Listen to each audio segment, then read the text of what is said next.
All right, so Melissa left again and left me here by myself, and everything has gone to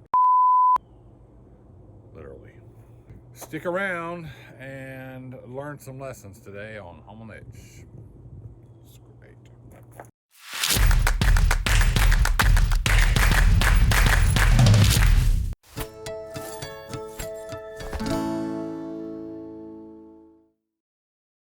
All right, so I used the bathroom and flushed the toilet. Heard a snap, and the valve, the ball seal on the top of the toilet, didn't snap back. Everything would work fine. The foot flush lever would snap back, but the ball valve itself wouldn't come back. So looked at that, and it looked like a piece of plastic off the ball valve lever had broken, which it has. And that's right here. So that is actually snapped off, and I don't know if you'll be able to see it or not. So right here is the flush valve. This is the spring. This is the part that controls the ball valve seal, and this is the actual flush valve that controls the water flow. So I went to remove the foot flush lever to verify that was what the problem was, and in doing so, that valve was hung up in the back of the foot flush pedal, and it blew off and a full stream of water, fresh water, started blowing out the side of it, and it blew like this is two pieces, so it blew like one piece over there and one piece over there.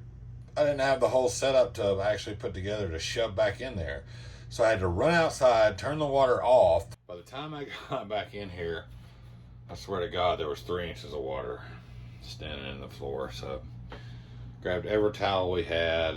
Now I have no water and no way to use the toilet. So guess what we're going to do is we're going to drive about 30 miles over to Lazy Days of Knoxville and pray that they have the parts we need. People ask me a lot of times why I shut the water off when we leave. I shut the water and the gas off usually. So if something had happened like this, if maybe that, who knows, if that something broke, it wasn't put together correctly, and that blew off, or a fitting blows off under your sink while you're gone, if you're 40 miles away at a national park or something like that, and gone for 2 or 3 hours, you come back and your RV is going to be destroyed, absolutely destroyed. So my recommendation is always turn your water off when you leave.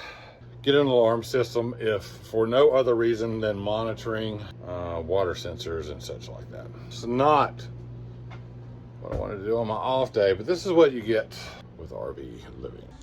All right, so I was able to find the ball valve kit. That's 42 bucks.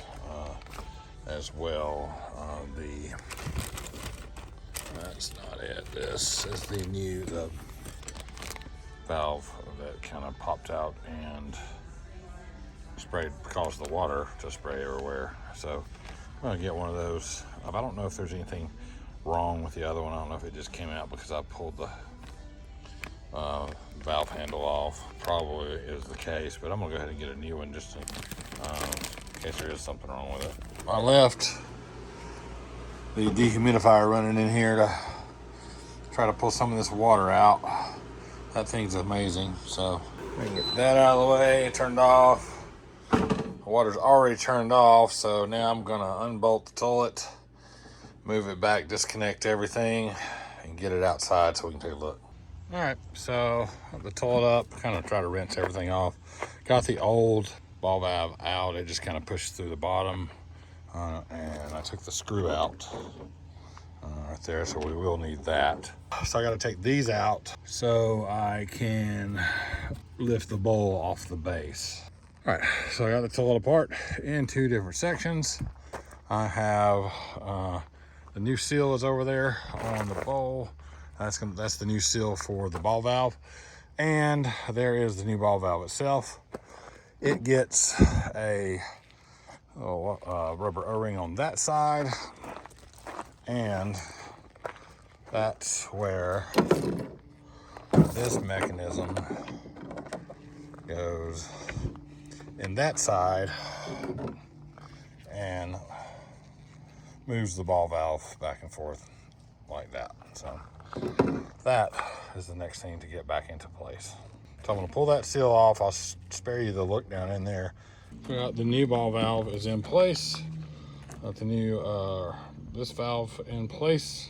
This is the water control valve. Now let's see if we can get the pedal back on and get the ball back on and get this thing hopefully put back in with a new seal. All right, so that's back together. New ball valve and everything. So water is on.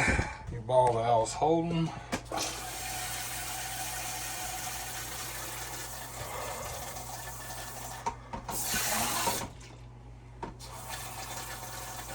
Definitely not the day that I was looking for. So keep that in mind, I guess.